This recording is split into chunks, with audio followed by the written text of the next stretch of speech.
پانچ لائن کے معزز دوستو، السلام علیکم۔ پاک بھارت سرحد پر شدید لڑائی جاری، جنگ کا خطرہ، پاکستان نے تیاریاں مکمل کر لیں۔ عمران خان نے افغانستان کا ہنگامی دورہ پلان کر لیا۔ عالمی طاقتیں چین اور پاکستان کے خلاف متحد۔ مودی نے امریکہ کی خفیہ مدد سے پاکستان کی سرحدوں پر جارحیت کا آغاز کر دیا۔ آنے والے چند دن انتہائی اہم قرار۔ افغانستان کے خطے سے کیسے بڑی چال چلی جائے گی، آج ہم آپ کو اسی کی تفصیل فراہم کریں گے۔ تاہم نئے شامل ہونے والے دوستوں سے التماس ہے کہ پانچ لائن کو سبسکرائب کر کے بیل نوٹیفیکیشن بھی آن کر لیں تاکہ آپ تک خطے کی اہم اور تازہ صورتحال بر وقت پہنچ سکے۔ تو آئیے چلتے ہیں موضوع کے اصل حصے کی جانب۔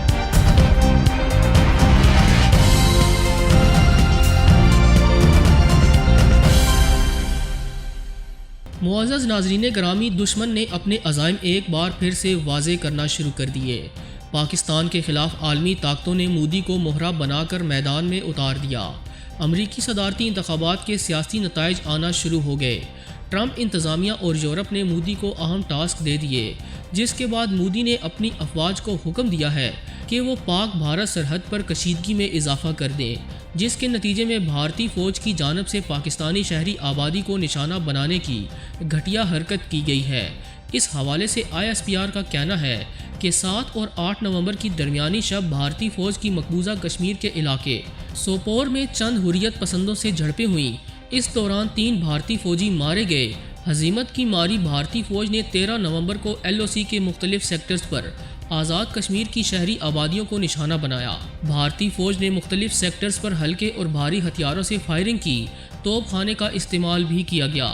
بھارتی فوج نے آزاد کشمیر کی وادی نیلم، وادی لیپا، وادی جہلم اور وادی باغ کی شہری آبادیوں کو دانستہ طور پر نشانہ بنایا۔ بھارتی فائرنگ سے 4 شہری شہید اور 12 زخمی ہوئے۔ پاک فوج نے مؤثر جواب دیا اور فائر کرنے والی بھارتی فوجی چوکیوں کو نشانہ بنایا، جس سے بھارتی فوج کا بھاری جانی و مالی نقصان ہوا۔ بھارتی میڈیا کا کہنا ہے کہ پاکستان کی جوابی کارروائی میں 4 بھارتی فوجی مارے گئے۔ ISPR کے مطابق فائرنگ کے اس تبادلے میں پاک فوج کا 1 جوان شہید اور 5 زخمی ہوئے۔ بھارتی فوج کا نقصان انڈین میڈیا کے تسلیم شدہ نقصان سے کہیں زیادہ ہے۔ یقین دلاتے ہیں کہ ایسی اشتعال انگیزیوں کا اسی انداز میں جواب دیں گے۔ دوستو، ISPR کے مطابق شہری آبادی کو نشانہ بنانا بھارتی فوج کی اخلاقی پستی اور انسانی حقوق کی خلاف ورزی کا عکاس ہے۔ پاکستان ایک پرامن ملک ہے اور امن پاک فوج کی بھی خواہش ہے، تاہم اپنا خون اور جانیں دے کر بھی مادر وطن اور کشمیری بھائیوں کا دفاع کریں گے۔ دوسری جانب پاکستان نے بھارتی ناظم الامور کو دفتر خارجہ طلب کر کے 13 نومبر کو قابض بھارتی افواج کی جانب سے لائن آف کنٹرول پر بلا اشتعال خلاف ورزیوں پر شدید احتجاج ریکارڈ کروایا۔ ترجمان دفتر خارجہ زاہد حفیظ چودھری کے مطابق بھارتی ناظم الامور کو دفتر خارجہ طلب کر کے احتجاجی مراسلہ ان کے حوالے کیا اور کہا کہ قابض بھارتی افواج LOC اور ورکنگ باؤنڈری کی مسلسل خلاف ورزیاں کرتے ہوئے اٹرلی بھاری اور خودکار ہتھیاروں کے ذریعے عام شہری آبادیوں کو نشانہ بنا رہی ہے، اور یہ کہ شہری آبادیوں کو دانستہ نشانہ بنانا انتہائی قابل افسوس، انسانی عظمت و وقار، عالمی انسانی حقوق اور بین الاقوامی انسانی قوانین کے صریحاً منافی ہے۔ اس صورتحال کو دیکھتے ہوئے عالمی ماہرین سمیت دفاعی تجزیہ کاروں نے پاک بھارت جنگ کی پیشگوئی کر دی، جبکہ پاکستان کے ازلی دشمن بھارت نے افغانستان کی سرزمین کو استعمال کرنے کا خطرناک منصوبہ بھی تیار کر لیا ہے، جس کے بعد خطرے کو بھانپتے ہوئے پاکستانی وزیراعظم عمران خان صاحب نے ہنگامی دورہ پلان کر لیا تاکہ افغان حکومت کو باور کروایا جائے کہ اگر افغانستان کی سرزمین پاکستان کے خلاف استعمال ہوئی تو افغان امن عمل کو نقصان پہنچے گا اور امریکی افواج کے انخلا میں بڑے مسائل پیدا ہو جائیں گے، جبکہ اس عمل سے پاکستان اور موجودہ افغان حکومت کے مابین تعلقات کشیدہ بھی ہو سکتے ہیں۔ تاہم اندر کی ایک خبر کے مطابق حالات اس قدر سنگین ہیں کہ اس دورے کی تفصیلات کو خفیہ رکھا گیا ہے۔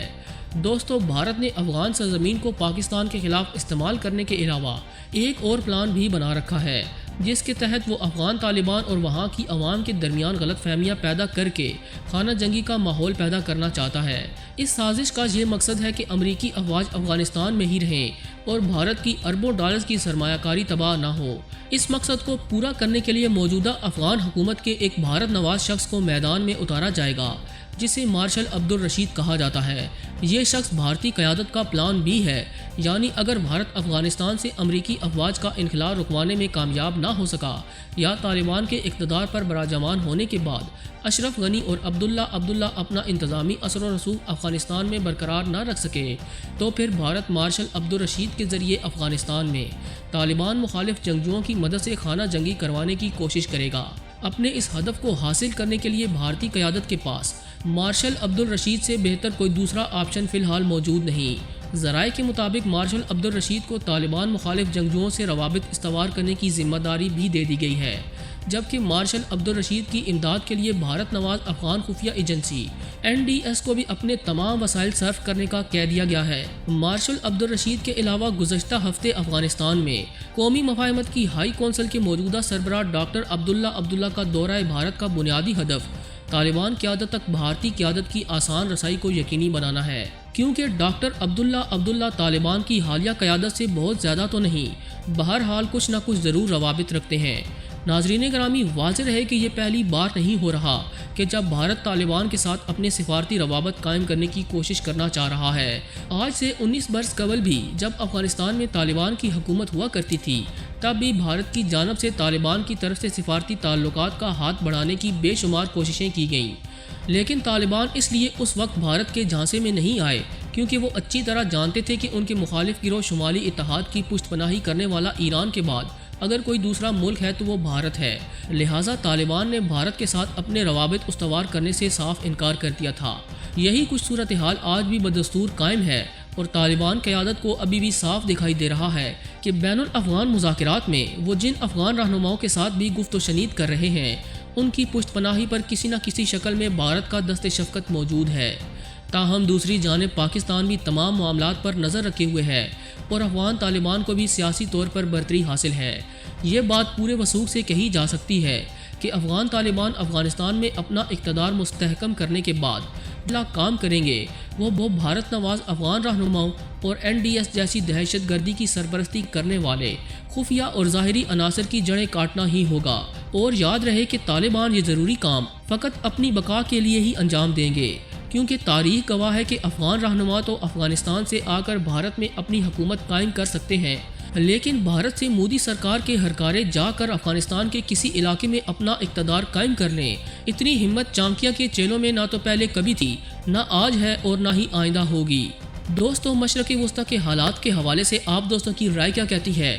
کیا بھارت افغانستان کو استعمال کرتے ہوئے پاکستان کو نقصان پہنچانے میں کامیاب ہو جائے گا؟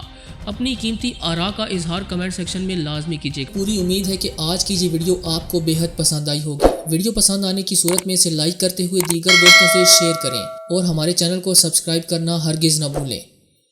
آج کی ویڈیو میں بس اتنا ہی۔ اگلی ویڈیو تک کے لیے اللہ نگہبان۔